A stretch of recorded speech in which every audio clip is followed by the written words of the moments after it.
Welcome to Limitless, the Blind Beginnings podcast where seeing things differently inspires limitless possibilities. This podcast is being brought to you by Blind Beginnings, an organization based in Vancouver, Canada, that supports children and youth who are blind or partially sighted, along with their families. Limitless was created in order to inform, educate, entertain, and share stories from within the blind and partially sighted community, in order to show the world that the opportunities for those who are blind or partially sighted are truly limitless. And now, it is my pleasure to introduce you to your host, the Executive Director and Founder of Blind Beginnings, Shawn Marcellet. Welcome back to Limitless, the Blind Beginnings podcast. I'm your host, Shawn Marcellet. Thank you so much for joining us again this week. As usual, we have a great episode for you. Today, we're talking about the Lori Shepard Memorial Bursary, which is a bursary that Blind Beginnings is privileged to award to an individual who's blind or partially sighted each year. This year, we're able to offer two bursaries, both the value of $2,500. So this is not a small bursary. This is a very generous bursary. And we're currently taking applications until April 8th. So if you are interested in applying, please consider and listen to this podcast, and you'll learn all about the bursary and how it was started, why it was started, and hear from a couple of recipients, past recipients. So I'd really love to introduce, we have Jinnie and Kaya, who've both been on the podcast before, who are past recipients of the Lori Shepard Bursary. Welcome, ladies. Hi, Hello. Shawn. Hello. Thanks for being here. And a very special guest, Jeff West, who, well, I'll explain who he is in a moment, but welcome, Jeff. Hello. It's so nice to be able to speak with you all today. And I'm sitting here with Megan Fisher-Fleming, my partner in life and crime. So we're both in front of our computer. Awesome. Welcome to both of you. Okay. So Jeff, why don't you tell us who Lori Shepard was and why this bursary was created?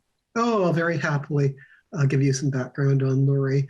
Lori and I were, many years ago now, met in the early 1990s. We married, and we began an adventure in life that had all sorts of really marvelous moments. And some of those moments dealt with providing support to the community, in particular the community of persons who are visually impaired and blind and guide dog users. To give you a bit of background about Lori, when she was 7 years old in the late 1960s, she developed insulin-dependent diabetes. So to give you how much medical interventions have changed, when they were first measuring blood sugars in 1970, you still in the hospital had to pee on a strip, which is very different than many of the modern tests. So she managed juvenile diabetes and insulin dependence all of her life. And that later did lead to some complications with her vision, which began to fail in her 20s. When she was 27, she was in a very serious motor vehicle accident. She was T-boned in an intersection. And subsequently, after 7 eye surgeries, she became totally blind. And that started a new trajectory in life for her. She was a remarkably proactive person, quickly received orientation and mobility support from a really grand worker from the CNIB named Lee Bowden-Vescovi, who taught her a lot of cane skills. And once she learned that there were guide dogs available, she began her next adventure, going down to San Rafael in California, and received her guide dogs from Guide Dogs for the Blind. Her career itself, she was quite a businesswoman, became disrupted. That would be the best way to put it. So she found herself being a person in her late 20s that was learning to use Braille, which was difficult for her because she had some degree of diabetic atrophy in her fingertips. As a result, couldn't read very long. So she began to use all sorts of different types of speech hardware interventions or software, and began to find ways to return to the community. She recognized that there were all sorts of persons that were blind and visually impaired and had multiple impairments that had become quite isolated. So she began to do promotional work and fundraising for a whole series of charities, which included the United Way, the Canadian National Institute for the Blind, number of others, and really began a career of fundraising and providing support for other persons. She then realized there were all sorts of gaps in communication with persons that were guide dog users. So she took a business that she created, which was called Public Awareness Without Sight, turned it into a nonprofit charity, and began a series of guide dog conferences that lasted long after her passing. And it was an event that brought guide dog users from literally all around the world. They came to the United States, they came from Europe, and a whole series of specialists in the field, and that brought people together to learn about guide dog usage and what was being done well in certain countries. And it really became quite a remarkable event.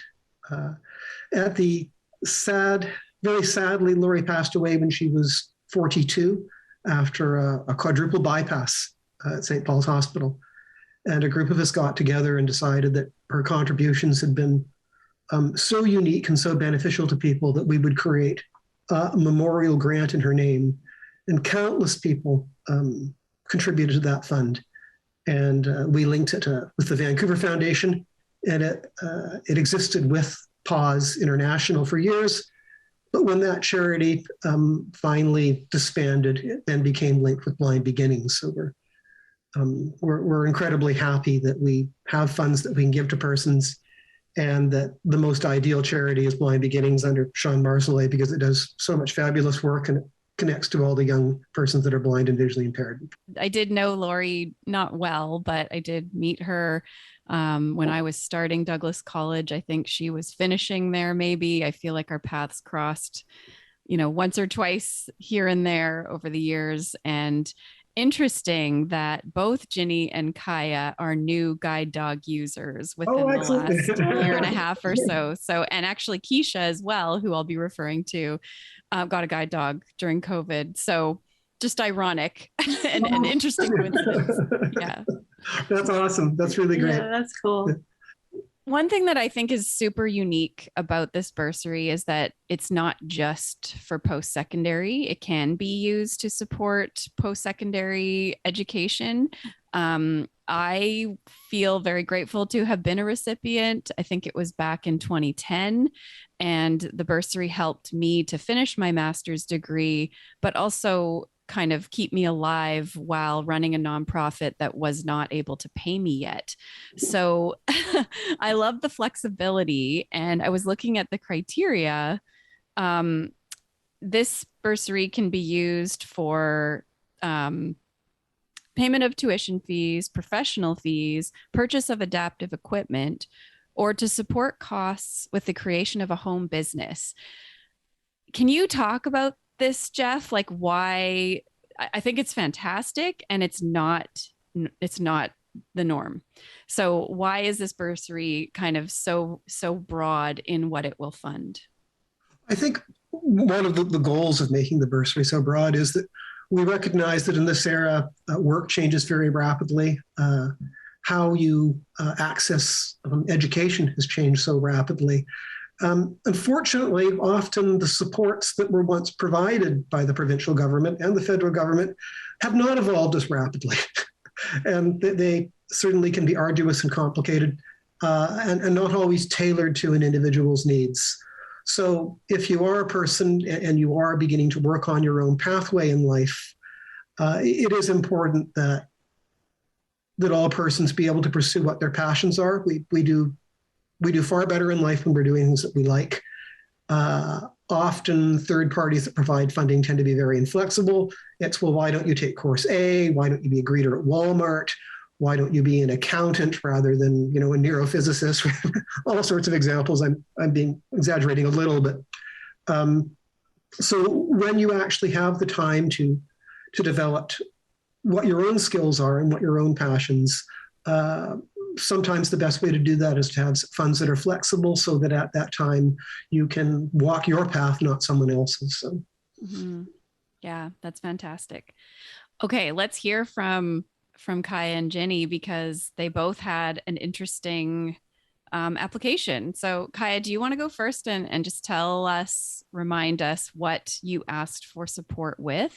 Yes, I asked for support with help purchasing a new iPad Pro under both adaptive equipment and starting a home business, because I wanted to continue doing art as a job/hobby.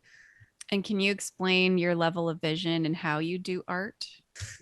My level of vision, I still have working vision, not super great, but still there. I'm pretty colorblind also.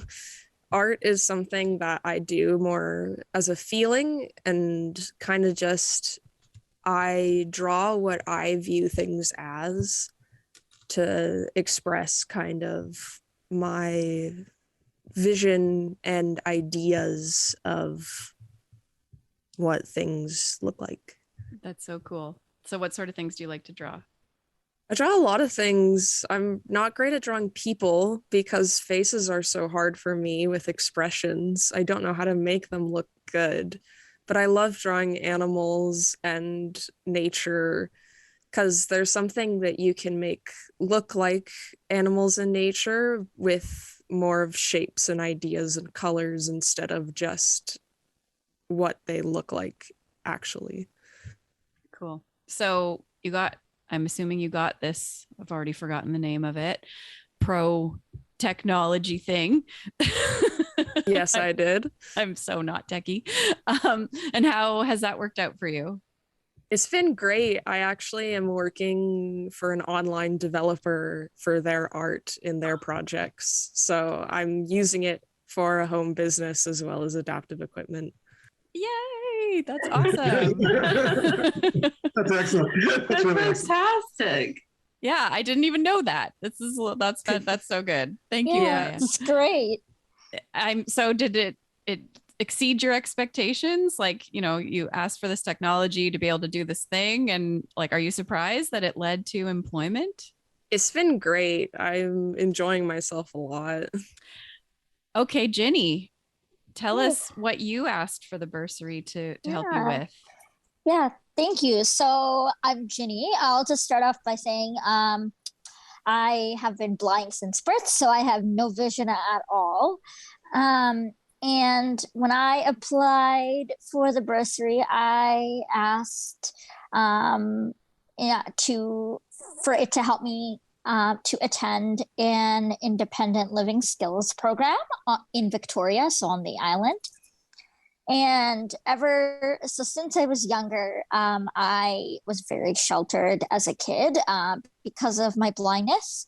I wasn't really running around with the other kids, riding bikes, walking by myself. I was always guided everywhere. I wasn't really taking my cane out. Even in my teen years, was a big thing. I also come from a small town. I'm from Aldergrove, and it's very rural. Not a lot of services out here, not a lot of public transportation out here. So when I joined Blind Beginnings and I started post-secondary, it was really hard for me to start becoming more independent, because that's the age, right, when you're a teenager and you get a little bit older, that you want to start doing things on your own and want to start branching out. And I really couldn't do those things as much as I wanted to.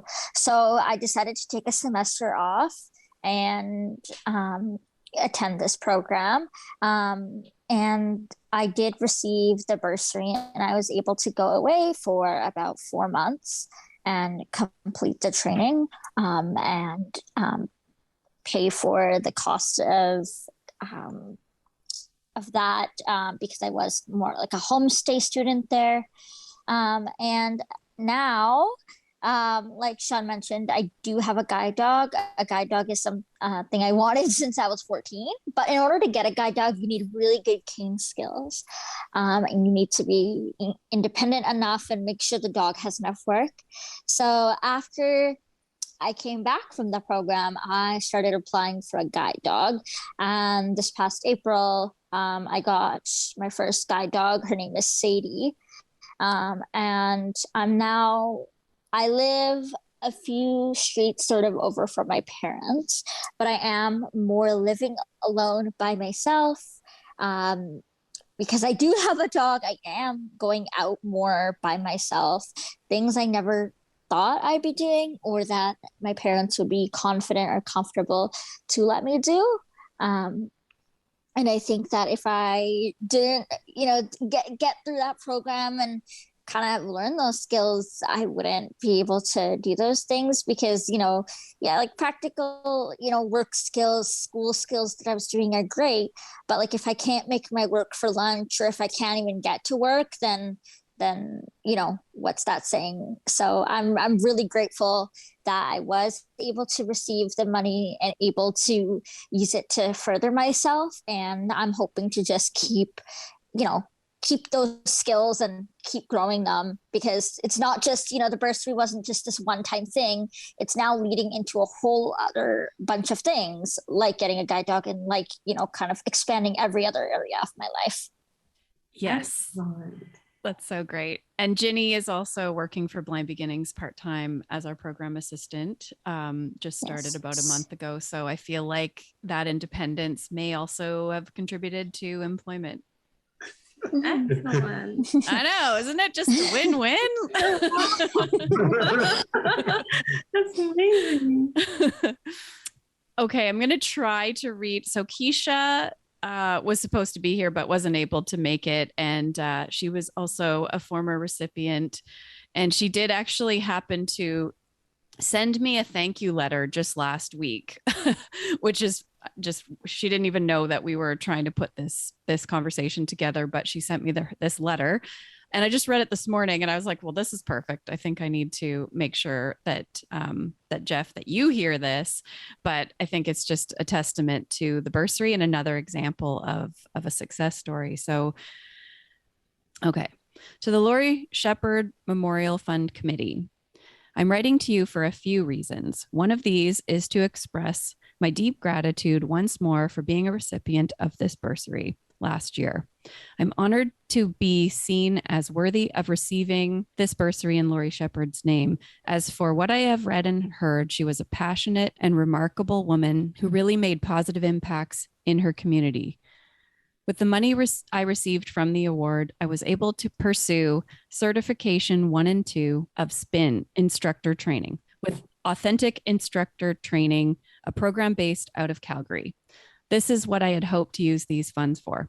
As SPIN is a passion of mine and becoming an instructor is a big dream that I've been striving for, becoming a SPIN instructor was one of those things that my mind and my heart warred over.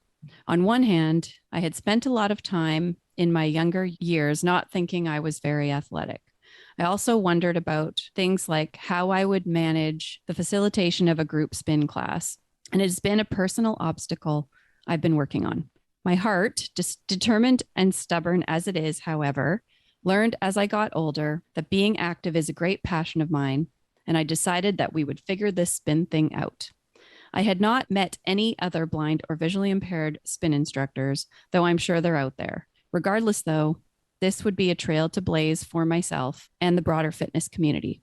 With the help of this bursary, a summer of theory and practice, a community of supportive and encouraging people, more practice, and determination, I found myself clipping into the pedals of the instructor bike at the front of my beloved spin studio.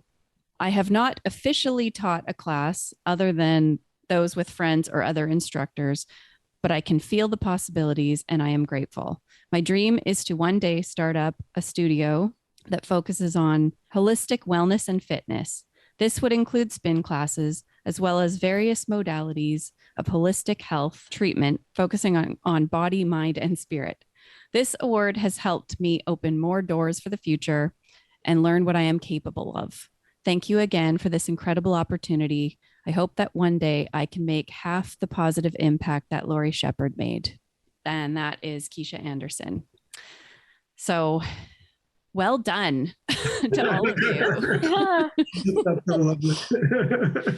It's Megan is sitting half off camera here, and she has little tears that are coming down her face. Aw. So all three accounts are so heartwarming, but Yes. And as much so, they're precisely why the memorial grant was created, so that individual persons could pursue their individual passions. And that just makes me so happy to hear all three accounts. I also did have to sort of grin when Kaya was talking about being an artist with a home studio.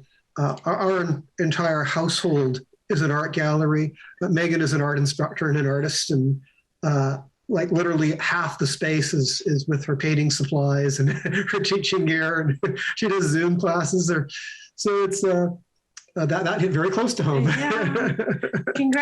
Congratulations, Kaya. That's amazing. You're an artist. I just love that. And I love that you're putting your iPad Pro to use. That's just so great that you're finding your creativity through the arts. That's just great.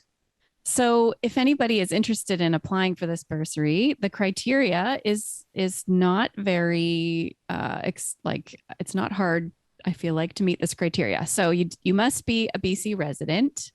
You must meet criteria for legal blindness or have a medical condition that may result in progressive vision loss, such as diabetes or MS. And you must be 16 years or older. So yes, those BC folks who have a visual impairment, who could use some support in pursuing your dreams and goals, you can check out the application form on our website, blindbeginnings.ca. If you click on news, it'll be there. And you got to get your applications in by April 8th. And the winners will be presented at our upcoming gala, which is on April 30th. So you don't have to attend the gala if you don't live in Metro Vancouver and that's not possible, then you still get the award. But if you're a chosen recipient, but if you are local, then we'd love for you to be there and we would present the award to you there. I think Megan and I just simply wanted to say how pleased we are with what has unfolded, and to you and Rob, you've done a really great job today. And we look forward to seeing you on April 30th because we bought our tickets for the fund. I saw that this morning. Thank you. That's so fantastic. It is a great event. Yeah. No, it's been 3 years since we've had a gala. So we're like an in-person. We're really excited to be able to see people again and to do that. I'm really happy you're going to be there. Yeah, thank you for trusting this bursary with Blind Beginnings. I feel very honored to be able to give this out every year. It's a fantastic bursary and it's helping so many people, and it's continued to grow as well. The amount that we're able to give out every year seems to be growing because of so many people who have put funds into this bursary. So that has been amazing. Yeah. So we look forward to hopefully seeing many people there that night and chatting with you, and also the new recipients. That's and the such dogs. And the dogs, yes. My dog will be there. Awesome. Well, thank you so much for joining us, all of you. I really appreciate you being here today. And we look forward to seeing you at the gala. And thank you to our listeners. Great. Thanks very much. Thank you. Blind Beginnings is excited to be having our annual fundraising gala on April 30th, this year being held at the Sheraton Wall Center in downtown Vancouver. It's the first time in 3 years that we've been able to have a gala in person, so we're very excited. We're also extremely grateful to our co-sponsor for the gala this year, the Ani Group. Tickets are $125 for adults, $49 for children 12 or younger, and are available at blindbeginnings.ca. You may not be aware, but the Limitless 100th episode is coming up in a few more weeks, and we have an idea where you can help us celebrate. We're looking for a couple of people who feel like they have listened to a lot of our Limitless podcast, who would maybe like to be a contestant on a game show that we're creating about the Limitless podcast. So our 100th episode is going to be a fun game, and we're looking for a couple of our listeners who think they know quite a lot about the podcast, who would like to test their knowledge and join us for this episode. If this is you, please send me an email at limitless@blindbeginnings.ca and just let me know that you're interested in being one of the contestants on our 100th episode. You've been listening to Limitless, the Blind Beginnings podcast. If you have a question, a comment, a future topic request, please send us an email to limitless@blindbeginnings.ca. Please share our podcast with a friend, like, subscribe, leave us a rating, and join us next time. This podcast has been brought to you by Blind Beginnings, an organization based in Vancouver, Canada, that supports children and youth who are blind or partially sighted, along with their families. Music for this podcast is composed by Shawn Bishop and Clement Chow. Production and audio editing by Rob Minot. For more information about Blind Beginnings and the work it does to support children and youth who are blind and partially sighted, along with their families, visit us on the web at www.blindbeginnings.ca, and also remember to follow us on Facebook, Instagram, and Twitter. We thank you for joining us, and we look forward to seeing you next time.